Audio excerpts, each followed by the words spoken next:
I don't even know when it started, but at some point I began feeling like I'm falling behind in life. In your 20s, it feels like days drag on, but the months and years fly in seconds. And maybe it's because for so long, everything was planned for us. Finishing high school, go to university, maybe masters, then find a job, try to build a life. By the time you actually stop to look around, half your 20s are gone. You spend so much time preparing for a life that maybe you don't even want. And when you realize that you might have wasted years chasing something that doesn't fit you, it hits hard. People tell you that your 20s are the best years of your life, but it's only true if you know who you really are. But if you don't, it's just confusion with a pretty wrapping around it. It's kind of weird and it's understandable. You're young, your body works well, you're technically free to choose anything you want, but you feel behind. It's like there's this invisible timer that everyone else seemed to be following. Somehow everyone got the script except you. The world becomes this constant performance, and it's not even about living anymore, it's about showing that you are actually living. You can't enjoy a moment without thinking, should I post this? People don't say, let's take a picture to remember it anymore. They say, let's take this for the Instagram. And this is when it stopped being about connections. For so long, it haven't been that. And when everything you do is for the sake of being seen, you stop being present in the moment. You start performing instead of living. And that's terrifying because slowly you forget how to be without an audience. I was never really an active person on social media. I don't post, I barely share. I prefer to stay private. But you don't need to post to not feel the pressure of it. You scroll and there it is. The shock videos, the exaggerated happiness, the fake personalities trying to sell you something. Just everything trying to get a reaction out of you and make you jealous or to make you feel like you're missing out. People do ridiculous things just to get attention. Disrespect, pranks, pushing boundaries that frankly shouldn't be pushed, and somehow that's rewarded financially or attention-wise. Time is money, and our time is precious to those type of people. And if you yourself spending time not making money, people treat it like a waste, where rest should be earned. There is pressure to always be productive, even in rest. You cannot even just sit quietly anymore. It has to be self-care. It has to look authentic. Even the calm moments become marketable. And that's why so many people don't know how to stop. For a long time now, I've been hearing people saying the same thing, that being an adult is kind of a lie. You thought that you're going to have everything figured out. You thought that everything is just going to become clear, but it's a whole pile of shit. We're all just pretending to be adults. Everyone tries to walk around like they know what they're doing, but most of us are just figuring it out day by day. There are no real adults switched up flips. We're just kids with old problems. People love to act like they have it together, but if you strip away the routine, the job, the title, the social performance, everyone's just winging it. You meet someone who seems confident, like they got a plan, and then they tell you something that's completely shatters that illusion. It's humbling. But still, there is plenty of changes that happens in your 20. It doesn't happen all at once. You just start reacting differently to different stuff. Things that used to make you angry or reactive stop mattering as much. You feel something click, like suddenly your brain makes sense of things it couldn't before. You don't become a new person, you just evolve. You don't really change, we just adapt, and we sponge in all the information and other people's experiences as much as possible and create something new. Something different can be said about self-improvement. Sometimes the whole concept feels like saying you're not good enough or you're not enough yet. But it doesn't always have to come from shame.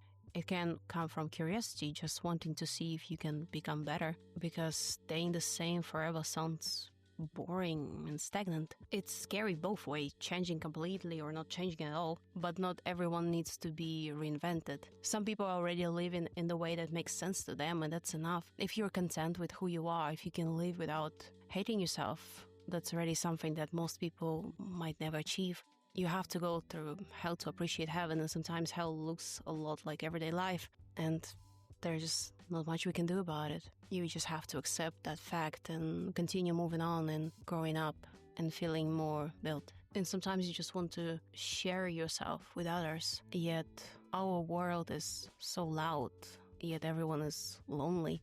You're constantly surrounded by people, by opinions, by posts, but it's rarely to feel truly seen. We sometimes confuse visibility with connection. You can follow someone online, watch them live their life, see their choices and milestones, and feel like you know them, but it's just a one-sided illusion.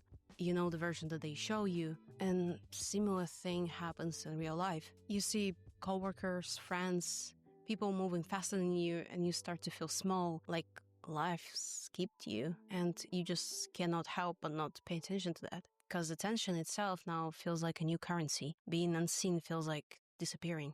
True friendships and true connections are really hard to come by. Because true connections, it needs privacy. It might need something that doesn't touch the internet. It doesn't need a photo or a caption. It's just time and showing up and being there. I think that the more private something is, the more real it feels.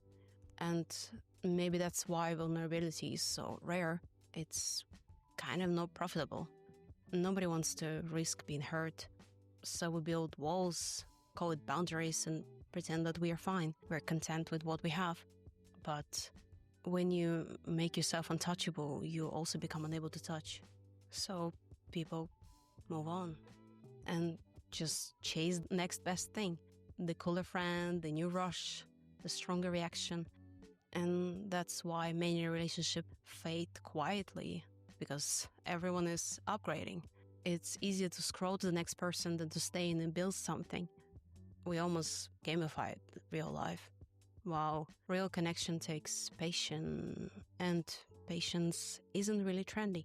When you close yourself off to avoid pain, you also close yourself off from worth. It's the same entrance. It's almost like adulthood is like pretending that everything's fine while quietly panicking. Same could be said about work and careers. You go through a dozen of job applications, interviews, rejections, and you start asking, what's wrong with me? Why can I not just get something that everyone has to have just to survive? But maybe it's not you, it's just the system that's broken.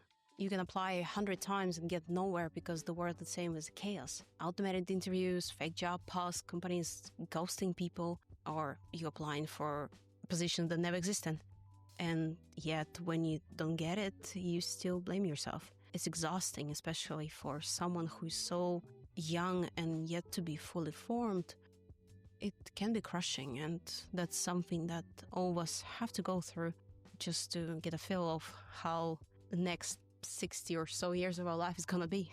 We celebrate suffering, and we celebrate people who work really, really hard to the point of completely breaking. We celebrate people who burn out as long as they smile while doing it. We treat exhaustion like it's an achievement and the rest like a weakness. But what's the point of progress if we can't even enjoy it? Sometimes moving isn't same as growing. You can go through motions, work, gym, sleep, and never actually evolve. Real growth happens when you do something uncomfortable, something that forces you to face yourself. Because only while facing yourself, you actually can find your purpose. Because it isn't a spiritual thing, it's whatever keeps you alive, whatever keeps you from the news. For some, it's family. For others, it's work, community, or providing something to themselves. Being selfish, you can say. Purpose and productivity look similar, but one keeps you breathing and the other keeps you busy. Sometimes they overlap, and maybe that's okay, because there is no manual for what we're supposed to be doing. There never was, as much as we wish to. We just made one up because the uncertainty scares us. We build a map out of panic and then blame ourselves for not following it perfectly. Most of us are scared to say that we are lost. We want someone else to go first. Hey, I don't know what the fuck I'm doing either. We crave connection, but are terrified of being the first to show it. We want to be understood without having to explain it. We want to be seen as we are, not as we perform, or not the mask that we chose to wear that day. I think that's the kind of peace that everyone is searching for, being accepted without needing to curate yourself. And often those moments are found in hardships or in silence. Silence used to be peaceful. Now it's uncomfortable. People can't stand being alone with their thoughts because that's when the noise in your head gets really loud. That's why we scroll, to quiet it down.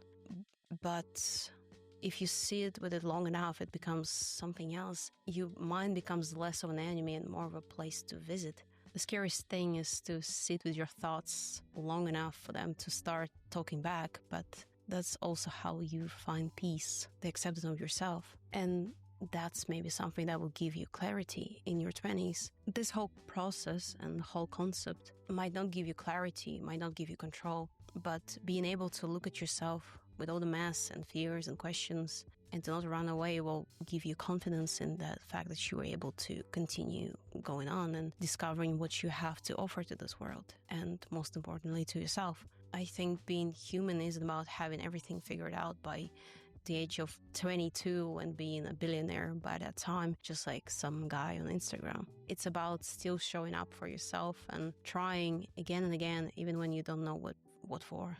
I think we're not really lost, we're just searching, and maybe that's the whole point of life.